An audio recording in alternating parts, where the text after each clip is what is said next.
¿Qué tal chicos? ¿Cómo están? Buen día. El día de hoy vamos a continuar con nuestro tema, ¿de acuerdo? Si seguimos con el temario, pues es importante mencionar que ahora nos toca ver los siguientes temas. Punto número uno, función motora. Bueno, como viene dentro del temario, pues nos habla del tono muscular, ajá. Nos habla básicamente de la coordinación, así como la marcha, ¿de acuerdo? Es importante entonces, lo que tenemos que observar o realizar es la integración. Por lo tanto, hoy nuestra clase, porque reitero, esta es la clase, ¿de acuerdo? Ustedes van a poder estudiar este video, este tema, las veces que sea necesaria. Las veces que ustedes deseen, pueden detener el video, adelantarlo, regresarlo, pausarlo, hacer anotaciones, ya que de aquí va a surgir las preguntas para el tema. Bueno, si hablamos de la función motora, por lo tanto, tenemos que recordar mi estructura anatómica.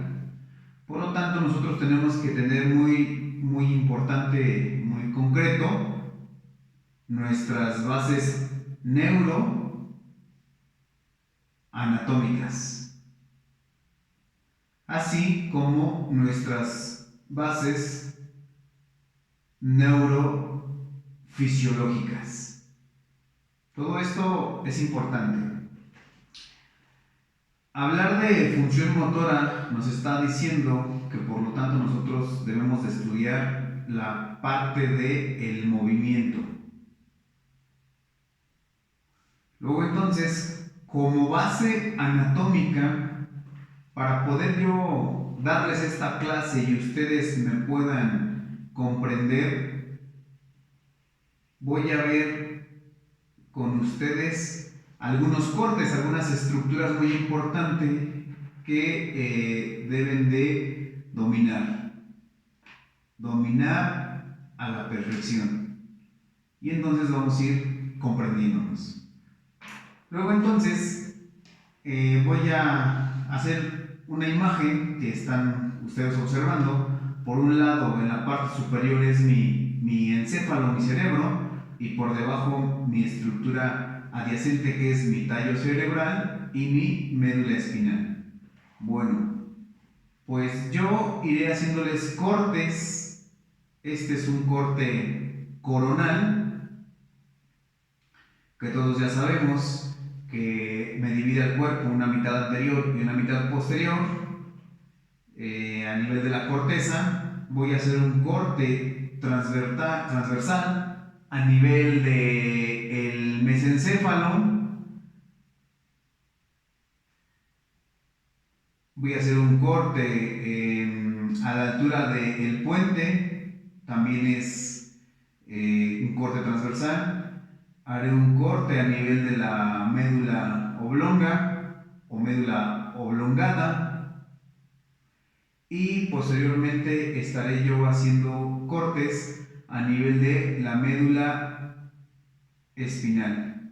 A partir de aquí, nosotros vamos a hacer todos estos cortes en todo momento.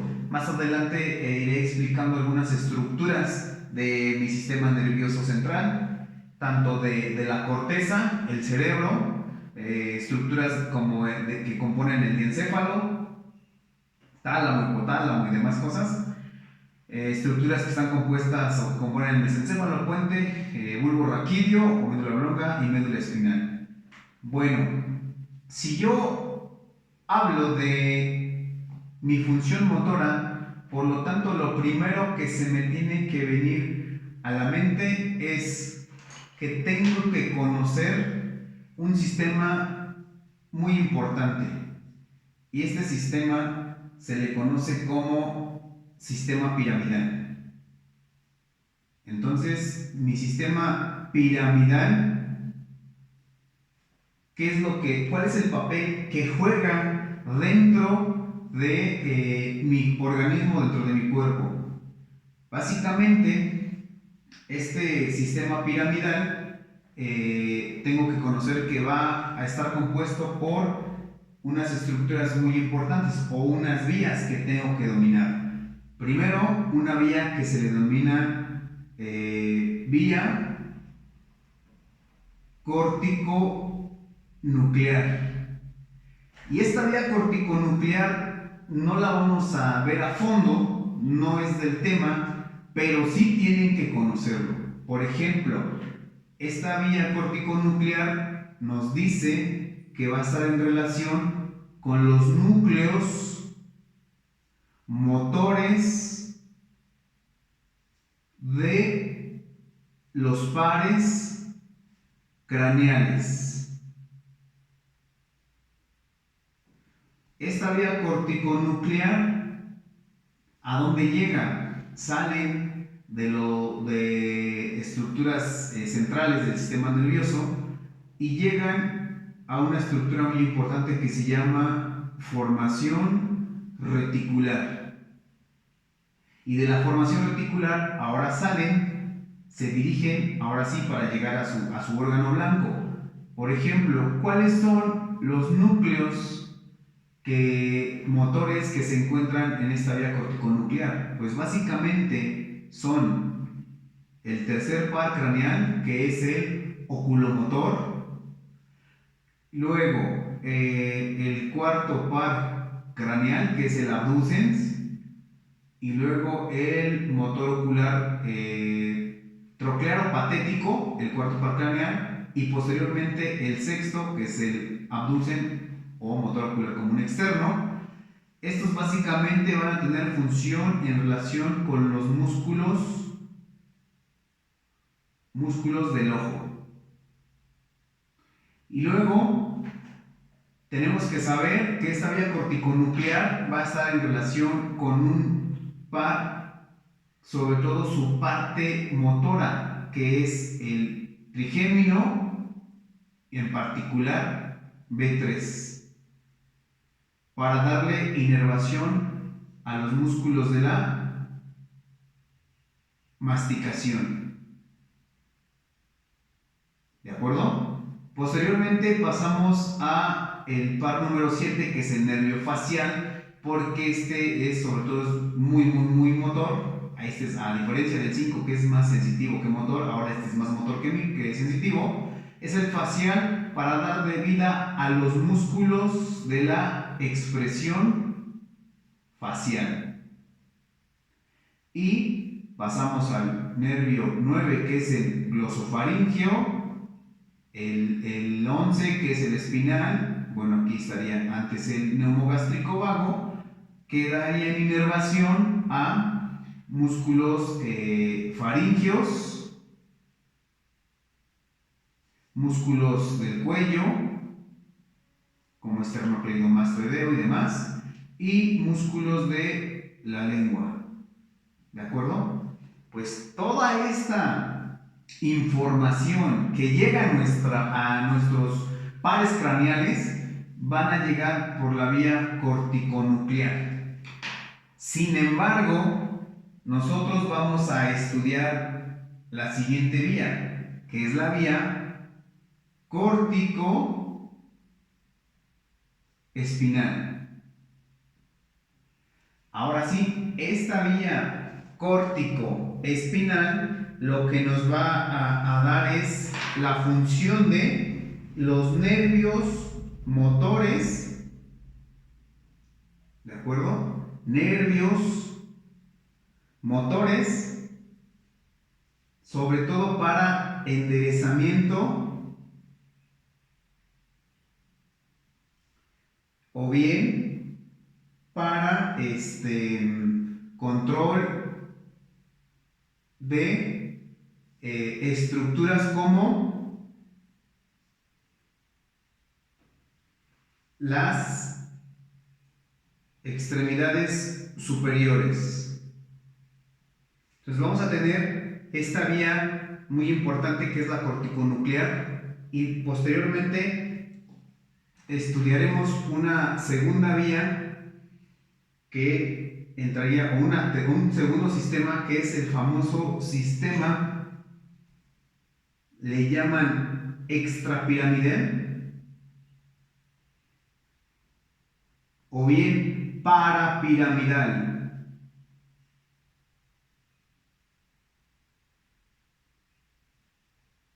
Y le llaman paramidal porque se encuentra paralelo a la vía paramidal, ¿de acuerdo? Piramidal. Bueno, ya que tenemos la información de lo que nosotros vamos a estudiar en esta ocasión, por lo tanto, yo tengo que conocer dónde se localiza mi vía corticoespinal. Entonces voy a estudiar, o en esta ocasión vamos a estudiar nuestra vía corticoespinal, que gracias a esta vía y gracias a las demás vías vamos a poder encontrar estas funciones: motora, tono muscular, coordinación y marcha. ¿Qué es lo que tengo que ahora conocer? Bueno, esta estructura que se encuentra en el lado derecho, ahora la vamos a pasar al lado izquierdo. ¿Y qué es lo que voy a hacer? Pues simplemente al encéfalo, y a este encéfalo, ¿qué es lo que tengo que dominar? Pues que aquí vamos a encontrar un famoso giro. Este giro, que se encuentra a esta altura, casi en la parte media del encéfalo, se le conoce como giro precentral.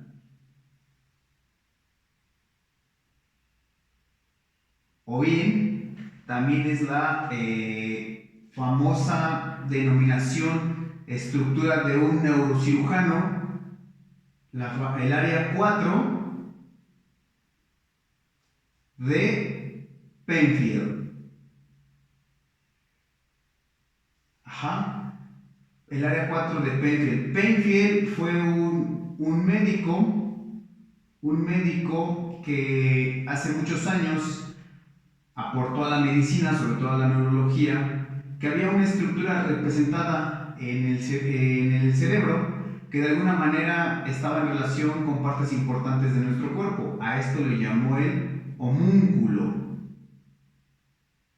Homúnculo de Penfield. Y homúnculo quiere decir un hombre o hombrecillo mal hecho. ¿Por qué? Porque ahora vamos a observar que en la parte inferior de este giro precentral, en la parte más baja, voy a encontrar la parte facial o la cara, y sobre todo unos labios muy grandotes, que es los que tenemos nosotros, que hacen mucho movimiento. En la parte central voy a encontrar una extremidad superior, sobre todo la distal, por lo tanto va a estar representada por mi dedo pulgar, que tiene bastante movimiento. Y en la parte superior vamos a encontrar el pie. Y entonces a eso se le conoce como homúnculo de Penfield. Luego, mi vía corticoespinal también la va a formar el giro poscentral. Esta área poscentral, lo 4, es una área motora. Y en el giro precentral, en el giro postcentral, aquí vamos a encontrar las áreas 3, 1 y 2 de Brodmann. ¿De acuerdo? Este es el giro postcentral. Llevamos dos estructuras que van a formar parte de mi vía corticoespinal. Y luego vamos a encontrar un área premotora. Esta área premotora se va a encontrar en la región anterior del lóbulo frontal, sobre todo en su giro o su porción superior y su porción media. A esta región se le conoce como área premotora.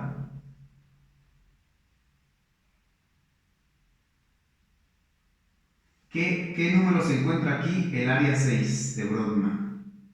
Tenemos, por un lado tenemos al área 4, por otro lado tenemos al área 3, 1, 2 de Brodmann, por otro lado tenemos al área 4. El área 6. El área 4 es considerado como el giro precentral y es el homúnculo de Plainfield. Y en el área giro poscentral, 3, 1 y 2 de Brodmann, y en la parte anterior el área suplementaria. ¿De acuerdo? Vamos formando entonces esas estructuras. Y también internamente, si nosotros hacemos, por ejemplo, un corte medial, es decir, a este corte del encéfalo ahora no lo voy a cortar de una forma coronal, sino de una forma sagital. ¿Para qué? Para que me dé una vista interna de mi estructura. Entonces yo aquí, ¿qué voy a encontrar? Voy a encontrar un área en la parte anterior de tejido nervioso que se le conoce como área motora suplementaria. Área motora suplementaria. Bueno, ya tengo entonces quién conforma mi vía corticoespinal. ¿De acuerdo? Giro precentral, área 4. Giro poscentral, 3, 1 y 2 de Brodmann. Área premotora, 6 de Brodmann. Y área motora suplementaria en la parte interna de mi tejido nervioso. Sobre todo hablamos de mi cerebro, por decirlo así. Bueno, ya que tengo yo mi información, esas estructuras, sobre todo, todo lo que conforma mi corteza, mi vía córtico espinal, es importante decir que tenemos que continuar ahora avanzando hacia abajo para ver cómo esta vía córtico-espinal se va a relacionar con la acción o con mi tema. Voy a hacer un corte coronal a nivel de mi giro precentral. Ahí está, un corte, que aquí también está la línea. Voy a hacer un corte, por lo tanto, ¿cómo sería este corte? Me voy a ir corte por corte y ahorita voy a ir explicando las estructuras. Entonces, voy a hacer un corte. Este corte va a ser de la siguiente manera: mi lóbulo temporal, mi lóbulo frontal, y continúo con mi lóbulo derecho, mi lóbulo frontal izquierdo y mi lóbulo temporal. ¿De acuerdo? Ahora, lo que voy a hacer, este es un corte frontal de mi cerebro o mi encéfalo. Inmediatamente, por la unión de ambos hemisferios cerebrales, vamos a encontrar dos estructuras o la estructura llamada ventrículos laterales, que se va a tener la capacidad de producir líquido cefalorraquídeo. Entonces tengo mis ventrículos laterales. Por debajo y lateral voy a encontrar mis núcleos caudados, ¿de acuerdo? Y por debajo de los núcleos caudados voy a encontrar dos estructuras ovaladas, los famosos tálamos. Y por debajo de los tálamos, mi hipotálamo. Entre los tálamos voy a encontrar una estructura que se llama tercer ventrículo. Y lateral a cada tálamo voy a encontrar mi cuerpo estriado. Este cuerpo estriado está comprendido por el putamen y el globo pálido. Este es el cuerpo estriado, compuesto por los núcleos putamen y globo pálido, lateral y medial.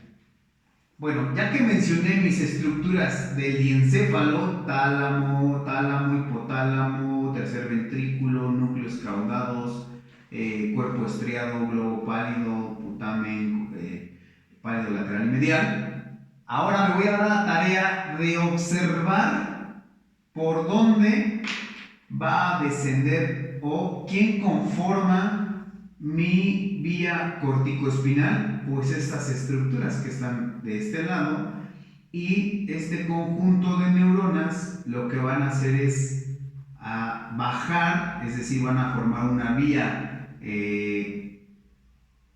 eferente, ¿de acuerdo? Y al bajar, poco antes de llegar entre el núcleo del cuerpo estriado o el putamen, el globo pálido y el tálamo, van a pasar por esta estructura. Esa estructura que yo estoy marcando se le conoce como la corona radiada. Corona radiada. Para descender entre el tálamo y el cuerpo estriado. A esta zona se le conoce como brazo posterior de la cápsula interna.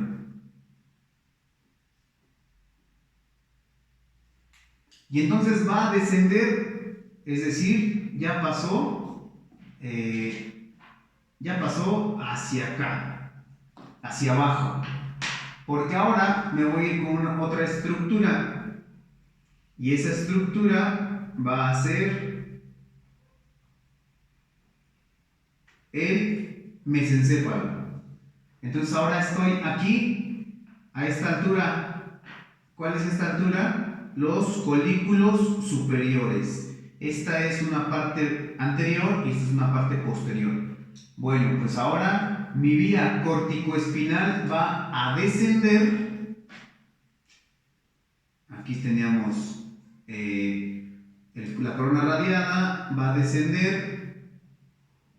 Y entonces, ¿por dónde va a descender? Si yo, por mis pedúnculos cerebrosos, por ejemplo, o pedúnculos del mesencéfalo, si yo divido estos pies del mesencéfalo, lo divido en un tercio medial, en un tercio intermedio y en un tercio lateral, va a pasar por el tercio intermedio.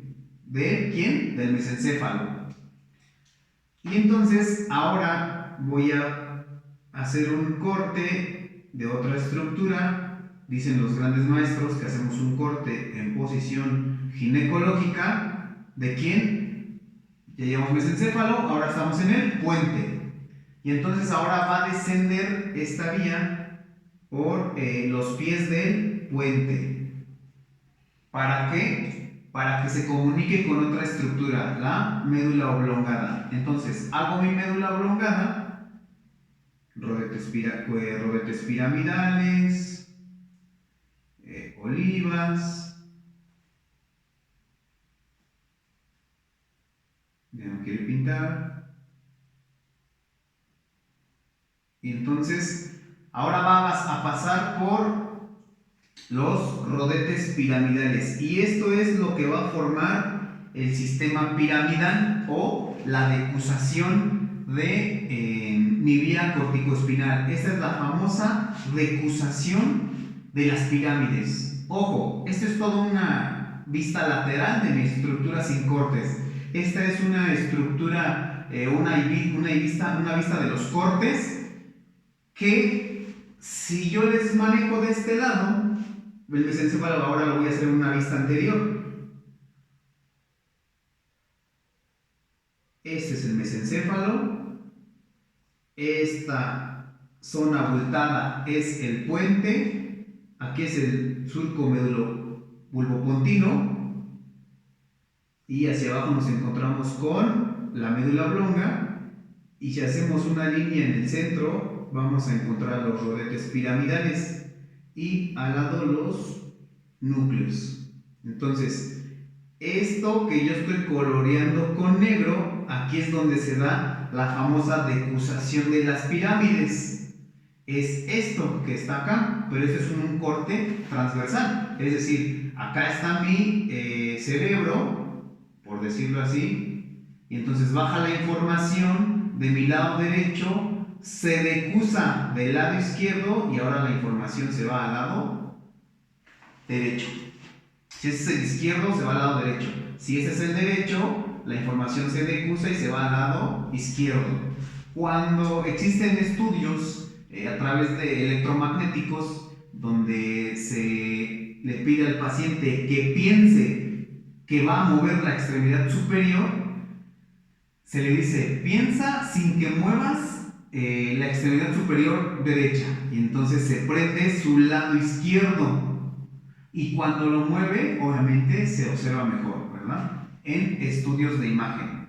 Entonces ya llegamos a la vía a la decusación de las pirámides. Por lo tanto, ahora voy a continuar con mi siguiente estructura, y esa estructura es mi médula espinal.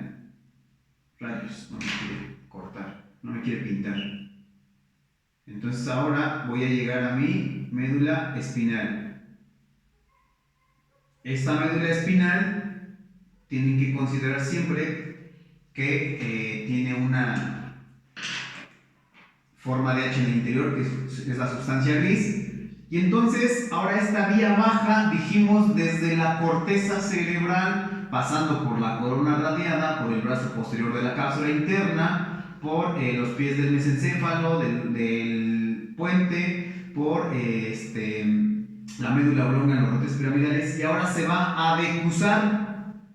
Ya que se decusa, ojo, ¿en dónde se va? ¿A dónde va a llegar? El cordón lateral lo divido en anterior y posterior, entonces llega al cordón posterior, lateral y posterior, del lado contrario.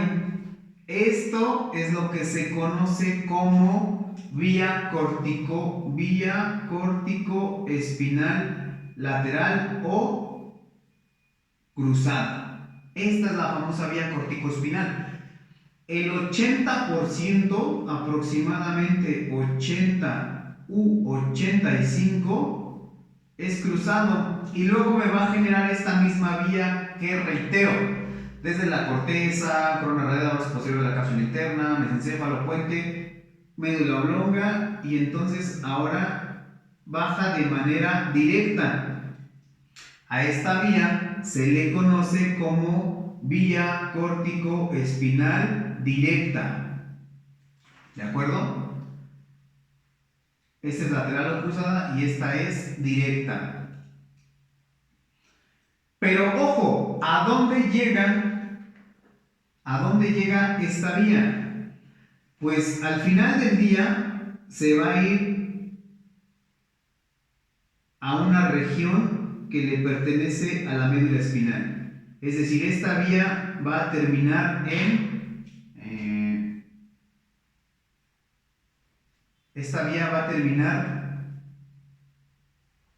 en la neurona motora inferior. ¿De acuerdo? La vía córtico-espinal termina en la neurona motora inferior. ¿Y quién forma la neurona motora inferior? Las astas anteriores de la médula espinal. Entonces ya tenemos mi neurona motora inferior. Sin embargo, desde que inicié la clase, yo comencé a hablar de mi neurona motora superior. ¿Quién es mi neurona motora superior? Todas estas estructuras que dijimos que forman el origen de mi vía córtico-espinal. Entonces, esto es mi neurona motora superior. Pregunta de examen: estructuras que conforman la neurona motora superior. Respuesta: giro presental área 4, giro poscentral, área 3, 1 y 2 de Brodmann, giro área premotora o área suplementaria, área 6. Esas son las estructuras que forman mi neurona motora superior. ¿Y quién conforma mi neurona motora inferior? Astas anteriores de la médula espinal. No son las astas posteriores ni las astas laterales. Son las astas anteriores de la médula espinal. Entonces ya tenemos más o menos mi vía corticoespinal. Pero bueno, dentro de mis astas anteriores de médula espinal, exactamente a dónde concluyen. Es muy sencillo. Terminan en, si hago yo un corte o una imagen de mi asta anterior, terminan en la lámina 9 de Rexed. Ahí terminan. Entonces, ¿dónde se encuentra mi neurona motora inferior? En la lámina 9 de Rexed, en las astas anteriores de la médula espinal. Bueno, ¿dónde va a terminar exactamente mi vía corticoespinal? Pues en las neuronas de la cara lateral de la lámina 9 de Rexed, sobre todo en las alfa motoneuronas, y las gamma. Esas son las alfa y esas son las gamma. Las alfa y las gamma motoneuronas. Ahí van a terminar. Déjenme destacho porque si no, las alfa motoneuronas y las gamma motoneuronas. Ahí va a terminar mi vía corticoespinal. ¿Para inervar a quién? ¿Cuál es la función de estas estructuras, las alfa y las gamma motoneuronas? Bueno, pues entonces yo tengo una estructura que se llama tejido muscular, y ese tejido muscular, mis alfa motoneuronas van a llegar y van a inervar a mi placa neuromuscular, y mis gamma motoneuronas van a inervar a mi uso neuromuscular. Estas se le conocen como alfa motoneuronas, inervan a las fibras extrafusales. Y en fibras extrafusales encontramos mi placa neuromuscular. Y las gamma motoneuronas inervan a mis fibras intrafusales. Específicamente ¿a quién? Al uso neuromuscular. ¿De acuerdo? Entonces, hasta ahí la neuroanatomía de mi función, parte de mi función motora, y dentro de mi tono muscular va a ser conformada por mi vía corticoespinal. ¿Qué es lo que tengo que dominar? Pues quién compone mi vía corticoespinal y por dónde va a pasar, dónde desciende, dónde baja y hasta dónde llega. ¿Hasta dónde llega? Hasta acá. A las alfa motoneuronas y a las gamma motoneuronas en la lámina 9 de Rexed, en las astas anteriores de la médula espinal. A esto se le conoce como neurona motora inferior. Tengo que redundar bastante. ¿Para qué? ¿Cuál es la finalidad? Que vayamos guardando la información en nuestro cerebro para poder ir comprendiendo todos estos términos, ¿no? Entonces, mesencéfalo, puente, médula oblonga y bueno, médula espinal, ¿no?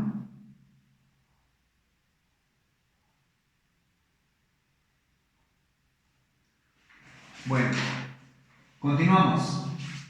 Ya tenemos entonces mi vía corticoespinal. ¿Cuál es la función de esta vía corticoespinal?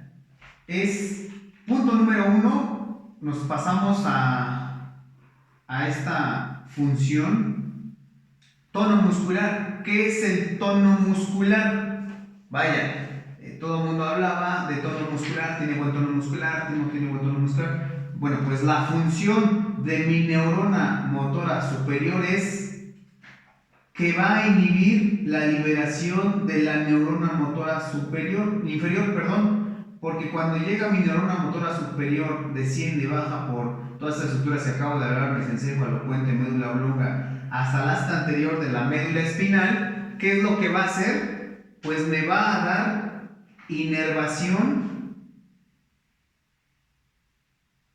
¿De quién? De mis extremidades superiores e inferiores. ¿Pero de qué parte? Sobre todo del codo hacia abajo, es decir, hacia los dedos de las manos.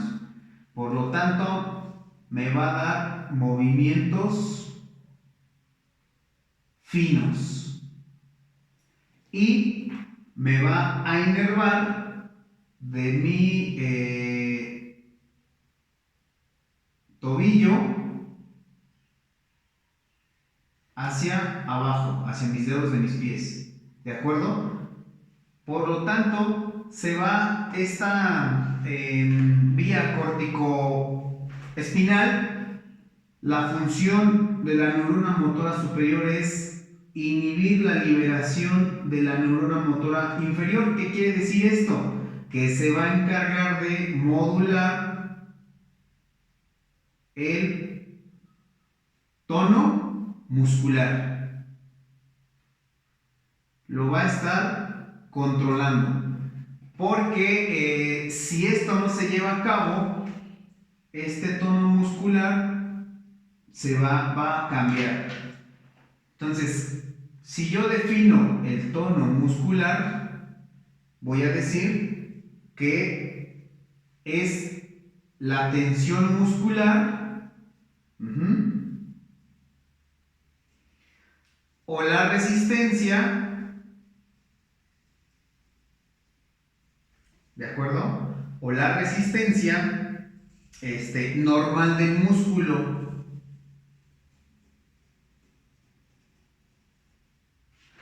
Déjenme ver cómo se está.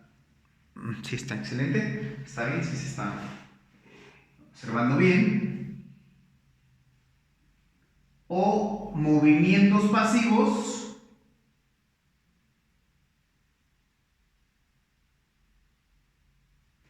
Cuando falta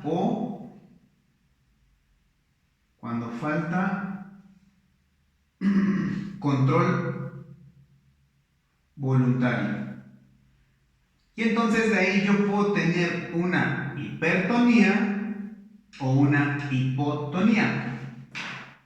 ¿Cuándo puedo? Entonces, ¿cuál es la función de la neurona motora superior? Pues inhibir a la neurona motora inferior para que no se libere la información y el músculo no cambie de tono, de fuerza, de trofismo. El trofismo es el volumen del tono muscular, del tamaño.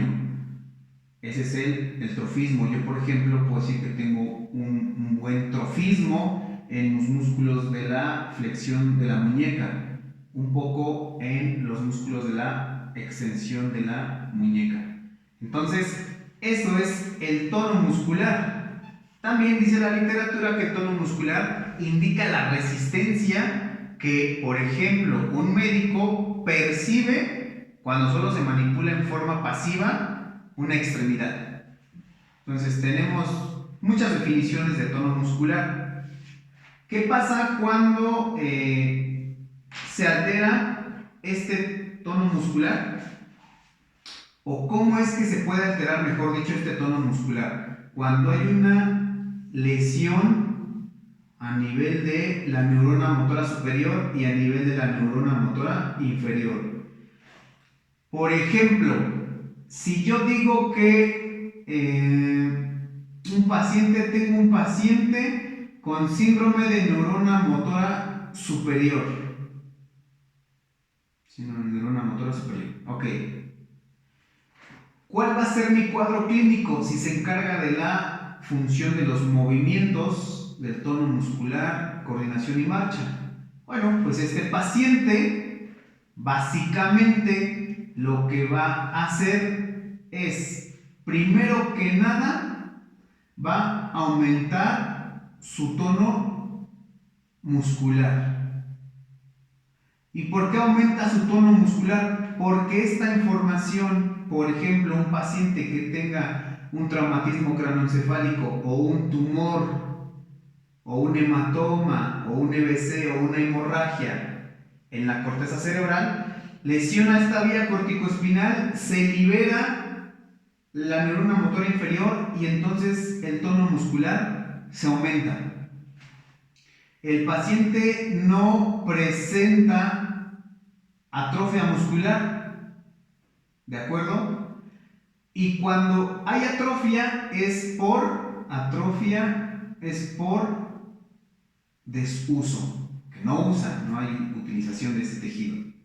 El paciente normalmente lo que va a pasar es que haya un aumento de los reflejos de estiramiento muscular o también osteotendinosos. ¿Por qué? Porque esta neurona motora superior ya no está controlando esta, por lo tanto el arco reflejo, si yo aquí le pego con mi tendón de la rodilla y entonces este va a entrar a la médula espinal, esa información, ¿de acuerdo? Lo fisiológico es que haya esa es la rodilla,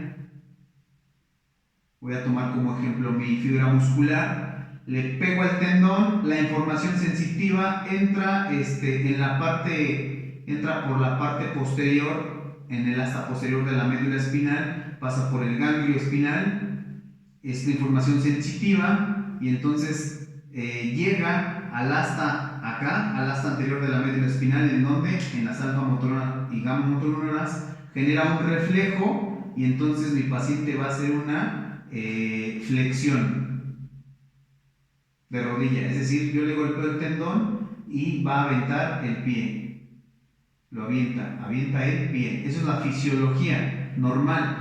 Pero si mi paciente tiene un síndrome de neurona motora superior por un evento vascular cerebral, traumatismo o demás, le pego al tendón, la información viaja, pero aquí se está liberando la información, no lo está controlando o está excitada y va a generar que mi reflejo de estiramiento muscular esté aumentado. Esto pasa en un síndrome de neurona motora superior, aumento del tono muscular, atrofia por desuso y aumento de los reflejos de estiramiento muscular. ¿Y qué pasa en un paciente contrario que tiene un síndrome de neurona motora inferior? Pues es lo contrario. Ahora este paciente se lesiona el tono muscular y ahora va a ser a este tono muscular, a este aumento se le llama hipertonía.